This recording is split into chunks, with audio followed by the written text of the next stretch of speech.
السلام علیکم ورحمۃ اللہ وبرکاتہ۔ سلطان محمود غزنوی سیریز کے 2 باب ہم نے کمپلیٹ کر لیے، جس میں ہم نے سلطان محمود غزنوی کی وفات تک کے حالات ڈسکس کر لیے تھے۔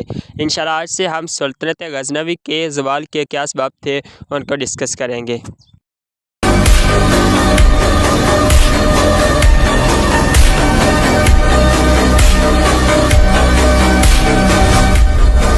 جب سلطان محمود غزنوی کی وفات ہوئی اس وقت ان کے 2 بیٹے تھے، سلطان مسعود اول اور محمد۔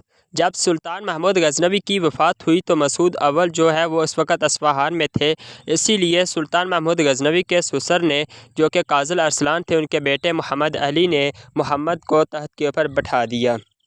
تاہم محمد نے ابھی صرف 5 ماہ حکومت کی تھی کہ اس کے بھائی مسعود نے اسے اندھا کر کے معزول کر دیا اور غزنی کا سلطان ہونے کا باضابطہ اعلان کر دیا۔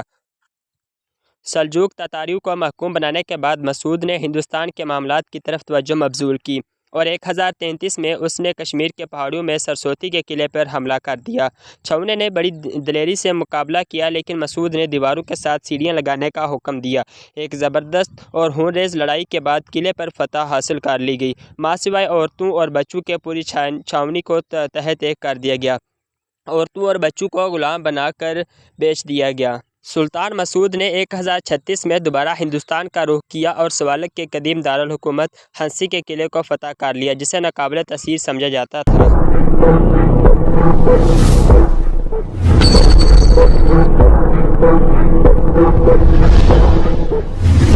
اس کے بعد سلطان مسعود دہلی کے قریب سونی پت کی طرف بڑھا اور اسے بھی فتح کر لیا۔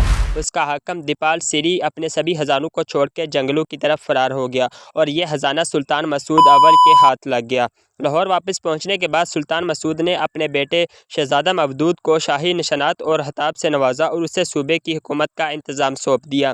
اس نے اس کے ہمراہ اپنے پسندیدہ مشیر وزیر خواجہ ایاز کو چھوڑ کر خود غزنی کی طرف لوٹ گیا۔ تاہم 1042 میں سلجوق تاتاریوں کے زبردست دفاع اور اپنے جرنیلوں کی غداری سے دل برداشتہ ہو کر اس نے اپنی دولت کو غزنی کے قلعے سے اکٹھا کیا اور اسے اونٹوں پر لاد کے اسی سال اسی خیال سے لاہور کی طرف گامزن ہو گیا کہ باقی ماندہ زندگی اب وہ ہندوستان میں ہی گزارے گا۔ لاہور پہنچنے پر اس نے اپنے بیٹے شہزادہ مودود کو گورنر بنا کے بلخ کے صوبے کی طرف روانہ کر دیا، لیکن جہلم کے کناروں پر اس کی فوج اور غلاموں نے غداری کی اور اسے معزول کر کے اس کے نابینا بھائی محمد کو، جسے وہ اپنے ساتھ لایا تھا، تخت پر بٹھا دیا۔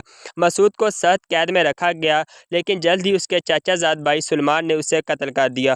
مسعود نے تقریباً 9 سال تک حکومت کی اور سلطان محمود غزنوی کے بعد سب سے طاقتور حکمران یہی تھا۔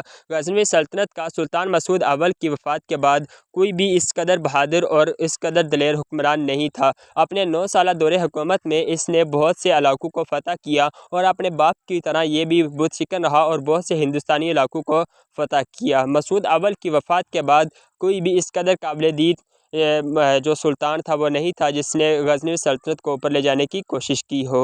انشاءاللہ نیکسٹ ایپیسوڈ میں ہم مزید اس کہانی کو آگے لے کے چلیں گے۔ جزاک اللہ۔